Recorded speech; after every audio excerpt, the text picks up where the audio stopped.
მოსახლეობის რიცხოვნობა აღწერის შედეგების მიხედვით გახლავთ 3.914.000 კაცი.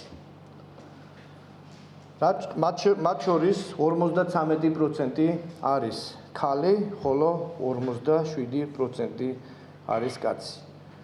წინა აღწერასთან შედარებით სახეზე გვაქვს 5.4%-იანი ზრდა, როგორც მოგეხსენებათ, 2014 წლის აღწერის შედეგების მიხედვით ქვეყანაში მუდმივად ცხოვრობდა 3.713.000 კაცი.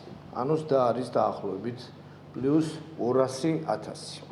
რაც შეეხება მოსახლეობის განაწილებას დასახლების ტიპების მიხედვით, მოსახლეობის 62% ცხოვრობს ქალაქად, ხოლო 38% სოფლად თუ 2014 წლის მონაცემების მიხედვით თბილისში ცხოვრობდა 1.108.000 კაცი. ახალი აღწერის შედეგების მიხედვით თბილისის მოსახლეობის რიცხოვნობა აჭარბებს 1.330.000 კაცს. სქესთა თანაფარდობა აქ გარკვეულწილად განსხვავებულია, ანუ უფრო მეტი ქალი ცხოვრობს თბილისში. ყოველი მესამე ადამიანი ცხოვრობს ქალაქ თბილისში და კიდევ ერთხელ გავუსმევ ხაზს იმას, რომ 2014 წლის აღწერასთან შედარებით თბილისის წილი გაიზარდა მთელ მოსახლეობაში.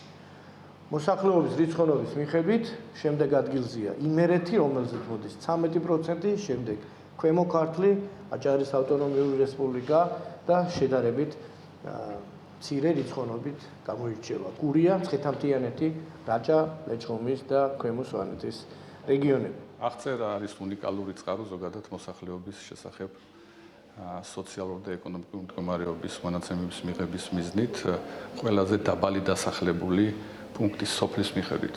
არც ერთი გამოკვლევა, არც მიმდინარე სტატისტიკა არ იძლევა იმის შესაძლებლობას, რომ დასახლების მიხედვით მივიღოთ მოსახლეობის სქესობრივი, ასაკობრივი და სხვა მაჩვენებლებით შემადგენლობა. შესაბამისად აღწერას უნიკალური წყარო ადგილობრივი თვითმმართველობებისთვის, რომ დაიგეგმოს ადგილობრივ დონეზე სტრატეგიები და პოლიტიკის განხორციელდეს პოლიტიკა გატარდეს მიმართულებით, ასევე აღწერა არის წყარო სხვა სტატისტიკური გამოკვლევებისათვის და აღწერა არის წყარო ასევე საერთაშორისო დონორი ორგანიზაციებისთვის, მათთვის გადაწყვეტილების მიღების